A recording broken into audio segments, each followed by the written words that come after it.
I guess we'll start with how far back does your Buccaneers fandom go? Oh, gosh, well, I was raised in Tampa, so I'd say I moved down from upstate New York probably around 6 years old. So from 6 to the rest of my life, that's when I was a Bucks fan, and I was there at Houlihan Stadium. I was there as before I was even in the Backstreet Boys, performing at the halftime show with the cheerleaders. I had like a little group that we had formed with my dance troupe out there at Carl and DeMarco. Sandy Carl used to be the cheerleaders dance choreographer, who was also my choreographer. Um, so a lot of that history kind of goes really far back. But it got to a place when when I was discovering football for the first time, and I had a choice of who I wanted to support. I was like, well, I live here, so this would be, the perfect fit. So I went through the creamsicle age and went all the way up to Tony Dungy when we finally made the turn, and just pretty much stayed a Bucks fan, my entire life, no matter where I'm at. From those early days, who were the players that really, that you really rooted for, the one maybe you had the jersey for in the early days Well, of your I mean, you can actually go back and look in our Everybody Backstreet's Back video, and you'll see that I'm representing the Bucks in that video with a Hardy Nickerson jersey. So, Right. Yeah. it was Hardy back then. But that whole, I mean, it was magical. I mean, how that Tony Dungy team kind of brought the city, recognition in a lot of ways, when it came to sports. I mean, this was way before the Rays were even there. There really wasn't much, and so I think it really put Tampa on the map when it came to football and being a legitimate team, and it was just like so. I'll never forget, if when you were a Bucks fan and you were and that defense was like every time you'd put on like Madden, you'd play Madden, you're in the definitely in the 80s and 90s category when it came to picking that defense. It was Right. it was the most incredible team. And do you remember that first Super Bowl win where you were when you were watching it? I can't remember where I was. No, well, actually, I do remember where I was. I was in LA, and I'm, I guess, superstitious to a degree, and I was like everyone knew I was a huge Bucks fan, and they're like, "Why aren't you going to the game?" I'm like, "Nope, I just want to be at home. I just want to watch it on TV, and I want to just."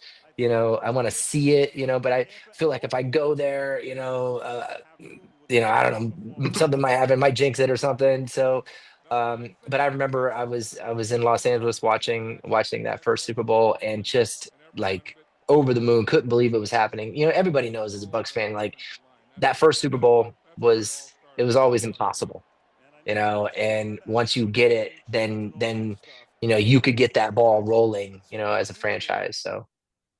Well, over the years, I'm guessing you probably have gotten to meet some of the players because of your status. Who have you met? Any cool interactions that you can remember? Gosh, I remember back in Tampa, we had a charity basketball game, and believe it was with WFLZ at the time. And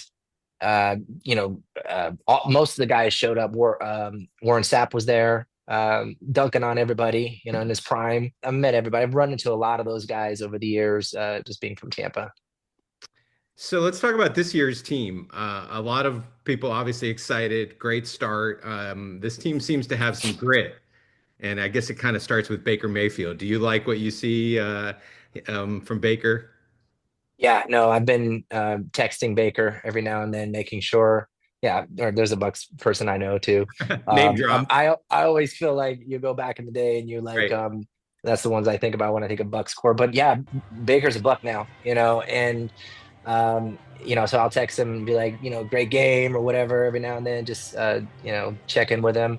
But yeah, this team there's something different going on here. I'm recognizing it. I don't know. Well, it's two-sided. So on one side, I have a lot of my buddies from Tampa. they'll basically text me that's the most anxiety filled game I've ever had in my life. I've almost had a heart attack, but I'm not getting that really for some reason. And I think that's because of the defense. And I think obviously you stick with a person in the system. You stick with Todd Bowles. A lot of people call for the heads of coaches, and they're always on the hot seat. But I think I'm really happy for Jason Light for sticking through with that. I'm friends with Jason. We chat all the time, and you know because it takes time to reestablish that system. Um, and Todd, came in and he's doing a great job. And I there's something about the defense that's making me feel safe in the games. That we're going to be able to close it out because defense wins championships. That's always been my mindset. Throughout the years when it comes to football. There are players who stand out on this team. I had to. You think about Todd Bowles and you go back to Darrelle Revis, and him being able to see that kind of talent, when it comes to a cornerback. And I think he's got it with Benjamin Morrison. I really do.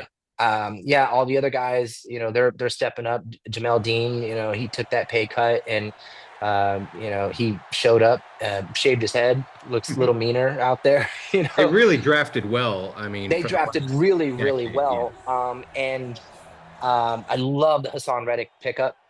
I think that was very, very important. It was funny. Jason told me I'd be texting him and be, man, you got to go up there and you got to get this guy, you got to get that guy. He's like, sometimes listen, young whippersnapper, sometimes it doesn't take big money to go get a good guy. You know what I'm saying? And he's right.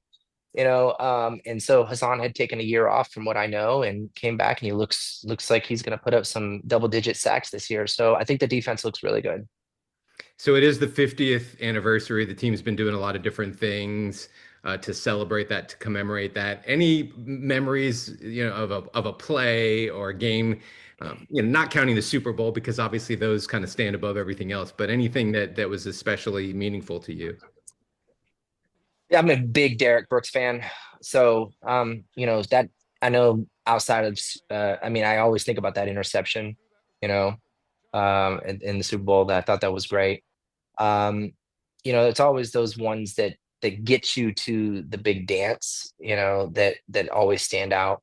Um, and I got to give a shout out. I think Bucky Irving is an absolute steal. I think he's so incredible. But I saw an interview the other day of him talking about Warwick Dunn, and I remember going to I think it was, I could have sworn it was a Monday night football game against the Redskins at the time, which are now the Commanders, and Warwick Dunn had. I was at the stadium and I think we were down and he got like a screen pass. It was either a screen pass or it was a run, but he ran all the way down the sideline and scored the touchdown. I think it was to win the game. Don't quote me because there's a lot of stuff to kind of jumble up when it comes to watching a Right. lot of football. But I remember, it was it stood out to me because of the lightning and storms that were outside that night. Hmm. And it was storming, in the stadium, and like lightning was crashing everywhere. And it was a great game from what I remember. In your closet right now, how many Buccaneers jerseys do you have? Too many. I got too many. Yeah, it's I I still have God, Allstott.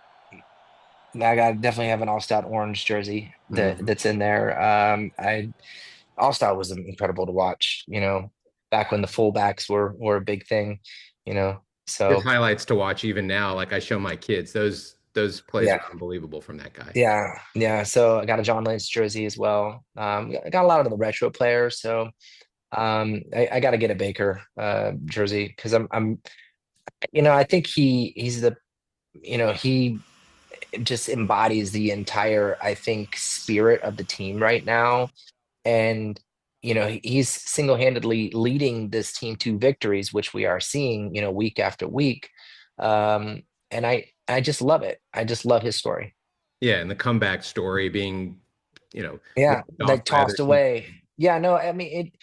But again, he had said in an interview recently where he was like, you kind of had to hit rock bottom, and to know where you stood, and he got that extra chance down in Tampa, and he definitely took full advantage of it. Well, but before we go, I had the chance to go to the Sphere when it first opened and got to see you two there. Um, Yeah, Mind blown from the experience, and I saw the movie that they show there. I don't know. I'm assuming you probably got to see it too. it's a Postcard Earth. Yeah. Yes, I mean, I can't imagine what it's like to perform in there, night after night. Yeah, no, first of all, it's I'm definitely grateful for the opportunity after all these years. I mean, I've been living in Las Vegas now for 9 years. And my both my daughters were born here in Las Vegas, and my son was just a little baby when we moved here. And so I'm taking my kids whenever I'm home, I'm taking my kids to sports and baseball and to school, most importantly. And I had to drive past that venue every single day, and I'd see it. And in my mind, yes, I know that we have done some pretty incredible things over the years, with touring and albums and all these things, but I never really thought that we would be there to and do it. I knew we had a good show, that we could put on, but then when the opportunity presented itself, I was just like, totally blown away, grateful for the opportunity, and now we're there, and I think something magical is happening, because Backstreet Boys, what we represent is a really good time, when it comes to late 90s, early 2000s, where people can come and, they can kind of relive their youth in a little bit of a way and experience a really incredible show that's unlike anything anybody's ever seen. Because it really is like, you just got to come. I mean, it's hard to explain the immersive, um, just how much you get from the show. It's like people have to come back once or twice or three times because you're either watching a live show, with all this incredible content, and all of our hits at the same time. Or you sometimes you got to choose, and sometimes there's different places you can sit where you can actually see, have different viewpoints. So, but again, never dreamed in a million years that after 33 years, we'd still be here. Always wanted to, and yeah, so we're putting on a pretty good show, and people are enjoying it. No, that place is mind blowing, and I just can't wait to see what else they do with it. Did you take your kids to see The Wizard of Oz there? I have not yet. That is definitely on the schedule to go. Like I said, it's 10 minutes from where I live, so I'm able to. I want to go there because it looks insane. So yeah, anybody who wants to see the best shows in the world, not saying that we are that, because there's many other shows for all different, you know, types of music and, movies and immersive experiences. I recommend you definitely come and check it out. That's fair.